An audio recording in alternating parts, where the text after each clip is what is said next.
Happy Sunday, everybody.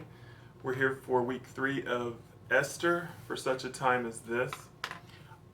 This is our final week that we'll be looking at Esther, and then we'll start something new next week. As a review, we just want to be reminded that the providence of God is very real.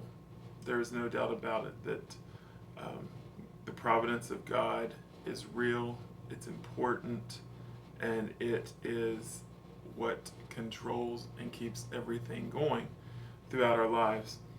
Esther is part of God's story, and as God's story unfolds, it ultimately unfolds in the revealing of Jesus Christ. And another important thing that we've talked about the last couple of weeks, just because God is out of sight does not mean that we are out of his sight. And our earthly life is filled with heavenly guidance. So, one of the things that we want to always be reminded of, because there are many times in our lives where we can't pinpoint seeing God, we can't pinpoint even seeing God working. There's a song right now, "Even when I can't see that you're working, I know that you're working." It's a pretty popular song, and it's a great reminder for us that God is working behind the scenes in the book of Esther. He's working behind the scenes. But we can be assured that he is always working. So God is always working on our behalf. Even if we don't see it, he's behind the scenes and he is always in control. Each person that we've studied with the book of Esther is very important to the story, to God's story. And not only just the people that are in this study that we've been doing with Esther, but all people are part of the story. You are part of God's story. I am part of God's story. The characters that we think about in the book of Esther are Queen Vashti, King Xerxes, Haman, Mordecai, and of course Esther. There are some others, but those are the main 5 characters that we have dealt with. So when we think about Queen Vashti, she was important to the story because she made a way for Esther, the heroine in the story, to come on the scene. But the downfall of Queen Vashti, she was definitely independent of the king and independent of the king's wishes, the king's wants. She was a lady before her time. At that particular time, the king had so much power. Power not only over the people, not only over the kingdom, but also he had immense power over his wife. Also at that time, men had a lot of power over their wives. So if a man had a lot of power over his wife, you could only imagine how much more power that the king had. And so he was totally in control. He had rules, he had regulations. Sometimes they weren't even his rules, but they were rules of the kingdom. So Vashti did not care. Vashti disregarded the authority. So if we were going to talk about her downfall, the 2 things that are important to remember is that she was independent of the king and the king's wishes, and she disregarded authority. Then we have King Xerxes. So obviously he is king, he has immense power.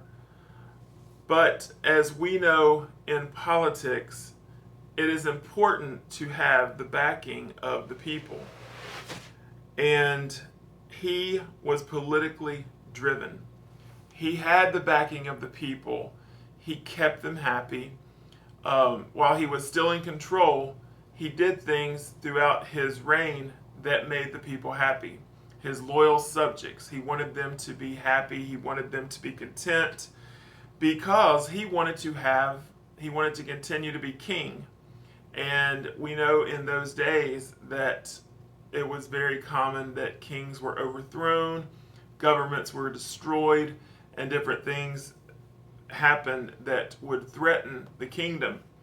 So he was politically driven, and he wanted to be popular, and he wanted to be popular at any cost, because when Haman comes to him with an idea about what to do with these Jewish people, he immediately succumbs to Haman's wishes and begins to devise the plan that's going to ultimately destroy the Jews. Then we have Haman. Haman had so much hatred for the Jews. It was not just a little bit, I don't like you, I don't appreciate your religion, I wish that you were not here. He hated them so much, he wanted to kill them. He hated the virtues of the Jews. He hated the ideals of the Jews. The virtues of the Jews, the ideals of the Jews were things that God loved. God had instilled these. And so Haman ultimately hates the virtues and the ideals that God loves. And then we have the goodness of Mordecai. Mordecai was the cousin of Esther, which her Jewish name was Hadassah. And Mordecai, when Esther's parents died, Mordecai took Esther in, and he was a caregiver. He was an honest man. He revered the king. He kept the king in the place where the king should be. He revered the king. He obeyed the king's wishes, but he did not obey the king's wishes if it went against what he knew that God wanted him to do, or what God had instructed him to do. So he was a very honest man. He was trustworthy. The king appreciated Mordecai and his loyalty. And then we have the obedience of Queen Esther, a major, major part of the story, a very important part of the story. And the things that we know about Esther, one thing that's important to remember, even though she became queen, she was very young. She was not a middle-aged woman. She was not in her prime. She was a young girl. And she answered the call. Part of her obedience was simply saying yes. And then we see with Esther something very, very powerful. She valued herself not at all. She was willing to give up everything for others. So she valued others over herself. And when we think about Esther and we see this fact that she was willing to die for her people, we can actually see a Christ figure in Esther. Because Esther was willing to give everything that she had, and we know that Christ ultimately did give everything for our salvation. So we don't just look at these characters just as a story. It's important that we can find ways to identify. And unfortunately, I would imagine if your life is anything like my life, there are different times in our lives where we can identify with the different characters, depending on what season of life we're in. There are times where we want to disregard authority, where we don't want to do what we know we are supposed to do or what we've been mandated to do. There are times when we don't obey the scriptures as we've been taught to do. There are times when we don't obey God as we know that we should. I think with Xerxes, sometimes we want to be popular, so we choose to do what is popular in the majority of our friends' opinions rather than what we know is right. Sometimes we just go along with the crowd. And another correlation, we know that you can't go along with the crowd because it was the crowd 2,000 years ago, over 2,000 years ago, that cried crucify, because that was the popular thing at that time, was to be against Jesus. So, popularity at all costs, sometimes we can fall into that category. There are times when we choose to love things that God hates. There are times when we choose to abandon godly principles for things that God despises. So there are times when we might identify with Haman. Um, and then there are other times where we are loving, we're caregivers, we're honest, we're leaders. We do things that will advance God's kingdom. We do things that will help people. We do things that will help someone that will never be able to pay us back. That is what true giving and true love is all about, helping those who can't give back. Because that shows that we're not in it for anything except to do the right thing.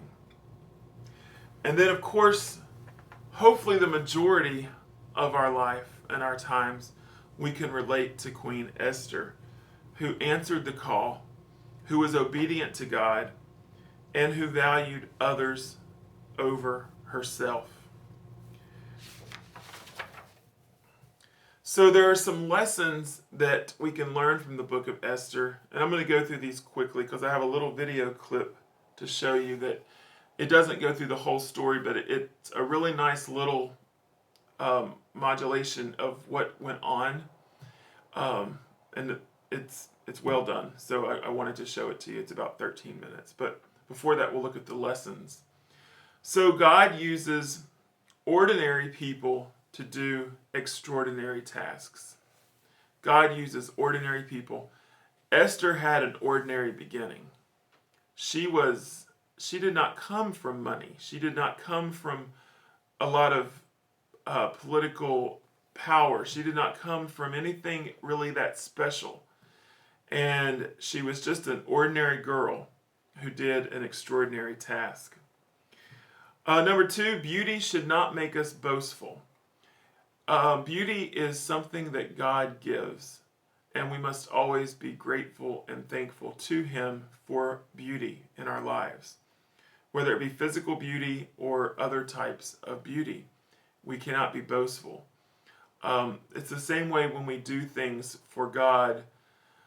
I can use this as an example because it's what I do. Singing, playing the piano, providing music. It's important that I always remember that that's for God's glory and not for my own. And it's very easy to get excited when people tell you how good something sounds or how wonderful you're doing and all of that. It makes you feel good. And then there's that little chance that you start taking that as this is something I'm doing rather than this is something God is doing through me. So beauty should not make us boastful. Ultimately, we learn from the book of Esther that faith conquers our fears. Faith can conquer our fears. She had amazing faith in everything that she had learned, everything that she had been taught from the scriptures. Mordecai raised her to be a holy girl, to be someone who would follow after God. And the faith that she had in God ultimately conquered her fear. Number 4, we talked about how Esther did not have this glamorous past. And a lesson we can learn is our past does not dictate our future. Some of us may have tragic pasts. Some of us may have grown up in palaces. I don't know.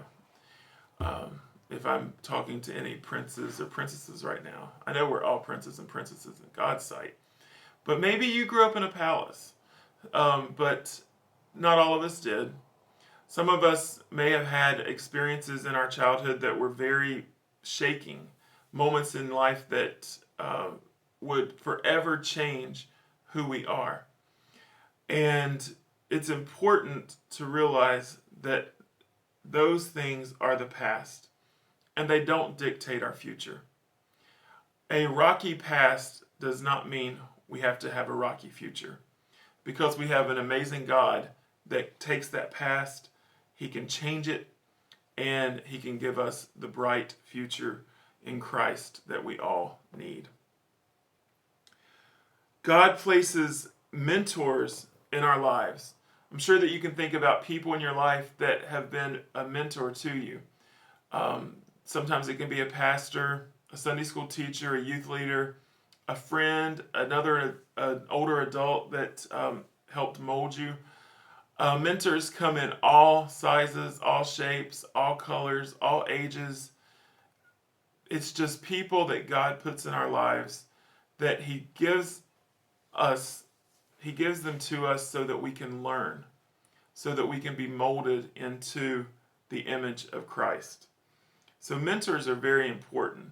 And while you have mentors in your life, I'm sure it's very possible that you have been a mentor to someone, and you continue to be a mentor. You never get too old to be a mentor in someone's life. Our strength does not come from us. We know that our strength does not come from us, that it comes from God and God alone. When we think about the story of Esther, one of the things that I talked about the first and second week was the year-long beauty treatments.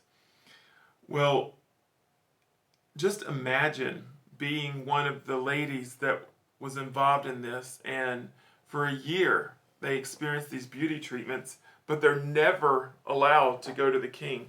They still have to constantly wait and wait and wait until it's their turn. So we learn that patience is a virtue. And that is one lesson that I think we learn every day in some type of way. Patience is a virtue. And it can be a hard lesson to learn. And then, of course, we talked about how Esther was selfless, how she valued others over herself. So she was displaying this special, amazing love. Love is the most beautiful thing that we can display in our lives. We know that God is love. God calls us to love. And God calls us to display this love in our lives. They made fun of the early Christians. They talked about some of their strange customs and the different things they did that just didn't make sense to the culture and society of that day. But the thing that they said about these early Christians was that, look how they love one another. And that's what we want people today to be able to look at the church and still say. They may do some things differently, they may do things that we don't understand, but wow, look how they love each other. And we don't only love people that are inside our family, inside our church, but also we love our community and we love our world. And we do various things to show that love. And it's important that we remember that that is a commandment, to love. And the last lesson, lesson number 9, is a lesson that is also sometimes hard to learn. But our actions can affect many people. And they affect many people, whether they're good actions or whether they're bad actions. Sometimes we think that when we do different things that we're only affecting ourselves. But ultimately, our actions affect many people. And we see here in this story, the actions of Esther affected a whole nation of people. The Jewish people were saved because of the obedience, the faithfulness, and the love of Esther.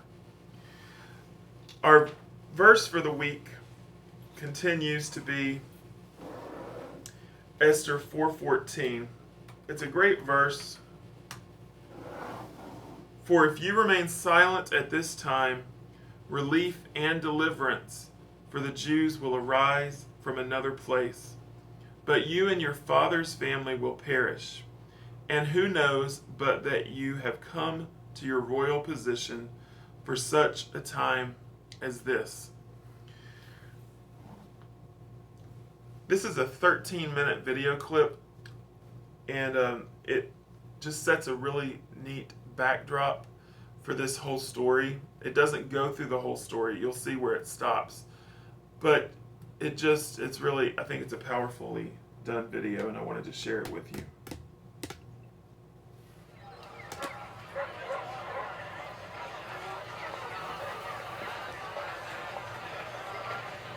In the days of Ahasuerus, king of Persia, the Jews who had been carried away captive into Babylon had spread throughout all the eastern provinces. Bow before him!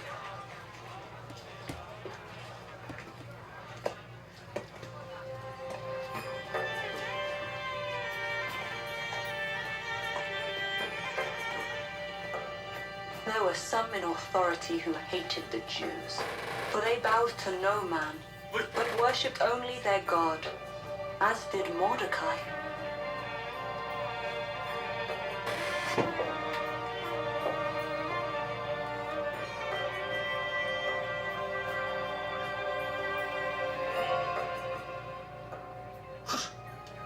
My king, noble members of this court, The king relied on the counsel of his princes and wise men, for these were dangerous times. For his protection, it was decreed that no one, regardless of the person's position, should approach the king without invitation. they are disloyal to thy bidding and to the decrees of this court. They bow down only to their God and hold... In the 3rd year of his reign, Ahasuerus was advised to divorce Queen Vashti. After searching throughout all his kingdom in every province, he found a beautiful young woman and married her. And thus was the rise of Queen Esther. To an unseen and unproven God. What is it you would have done, Haman?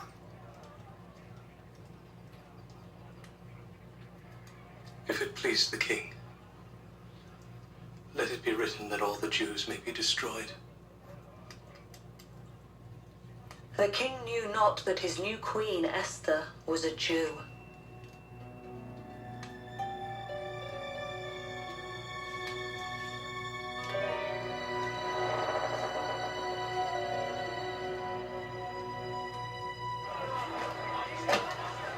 To destroy, to kill, and to cause to perish all Jews, both young and old, little children and women, and to take the spoil of them for a prey.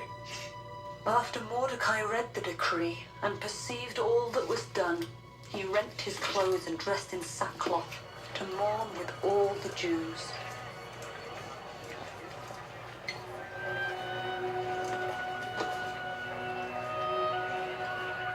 She's a very quiet child, not one to cause trouble.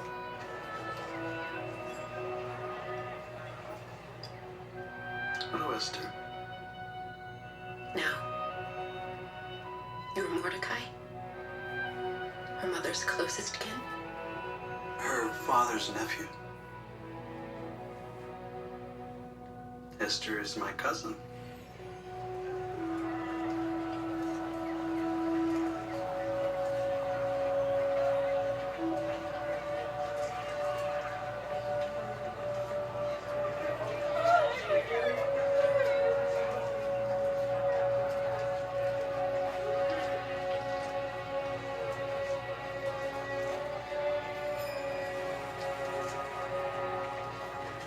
The king's officers shall gather together all the fair young women in every province of the kingdom who are of perfect virtue, and bring them unto the palace of Shushan. Each will be considered as to her worthiness to be presented to the king, who will choose one to be his queen.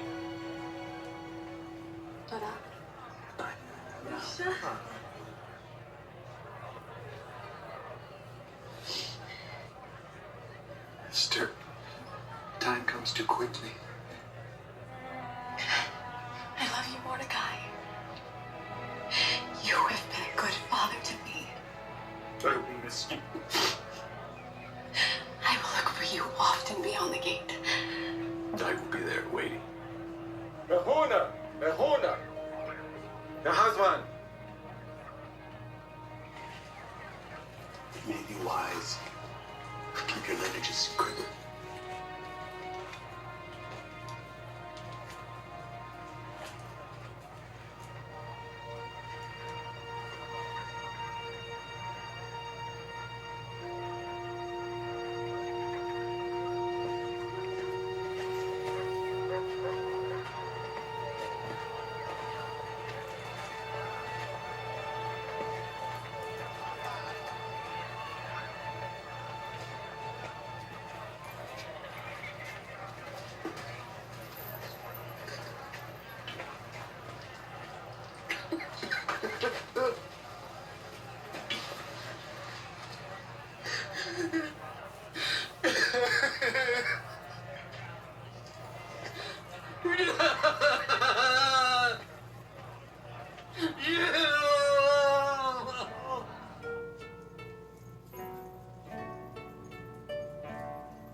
A man. He's in mourning.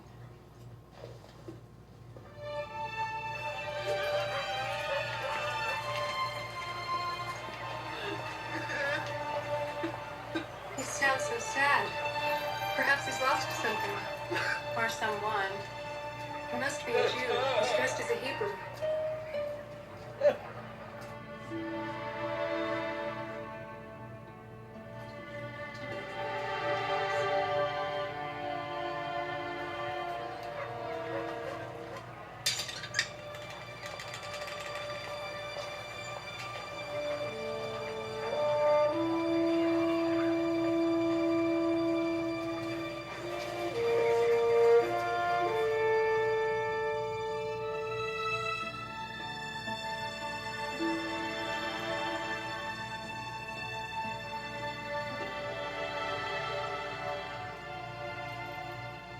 My child, an evil abounds in the king's court.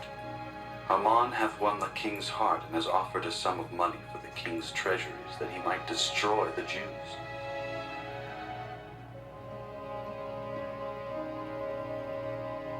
Here is the decree that was given at Shushan to destroy us.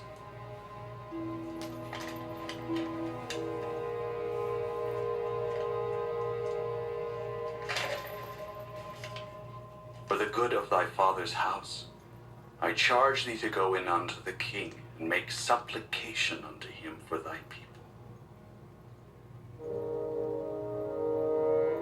Mordecai, do you not realize the weight of thy request?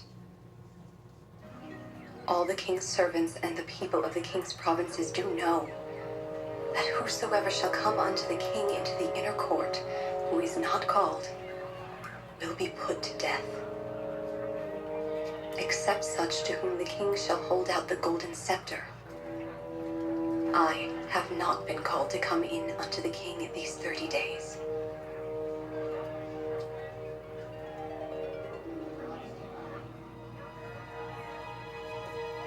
My queen, Mordecai giveth this message in return. If thou altogether holdest thy peace at this time, then shall thou and thy father's house be destroyed.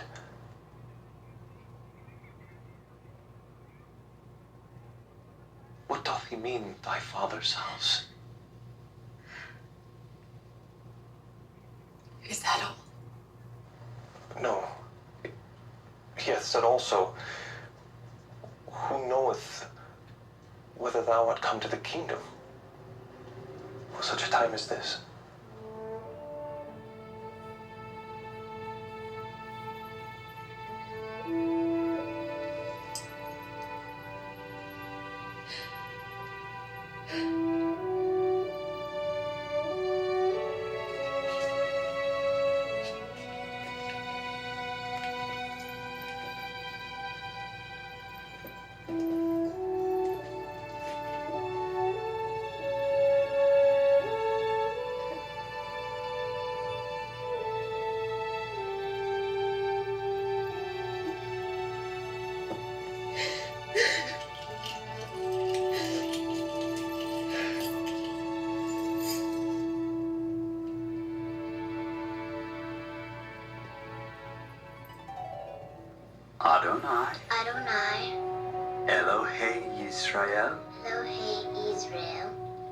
Yoshev HaKruvim. Yoshev HaKruvim. Adonai, Elohei Yisrael, Yoshev HaKruvim, Hoshienu na.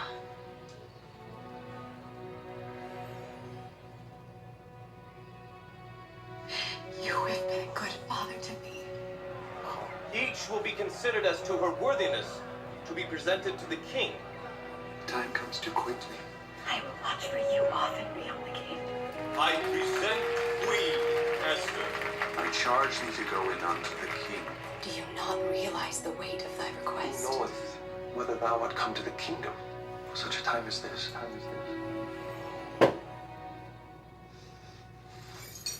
Hatach!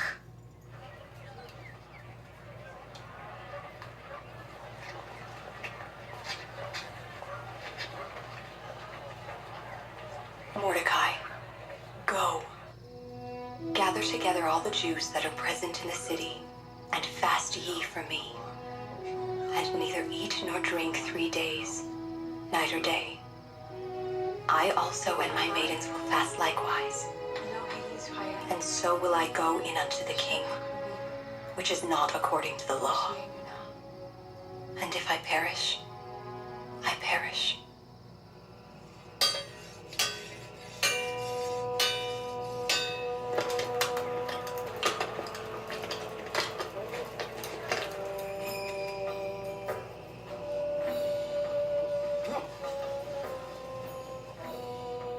Counsel me! Stand together! Be united!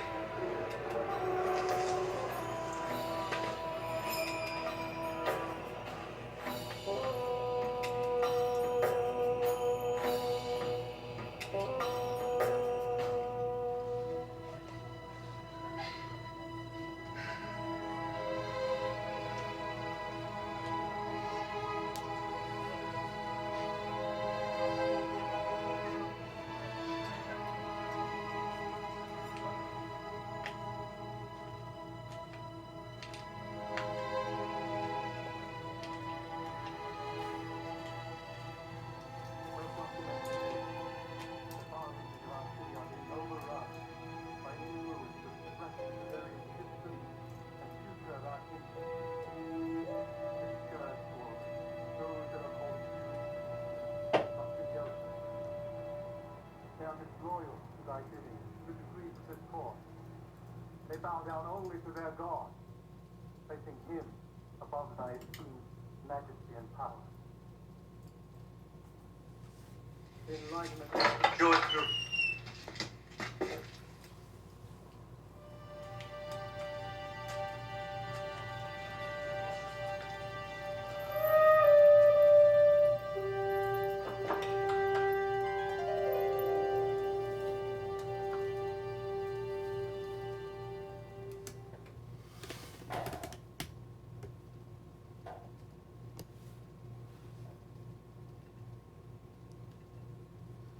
Okay, so that was just a clip that kind of put a lot of things together, but it ends at one of the most pivotal points in the story where Esther risks it all to walk into the presence of the king.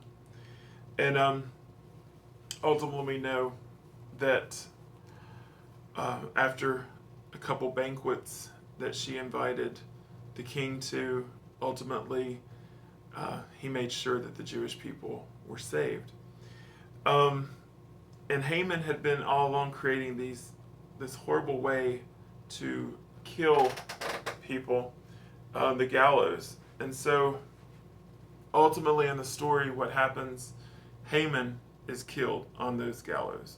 He is destroyed on what he had created to destroy others with.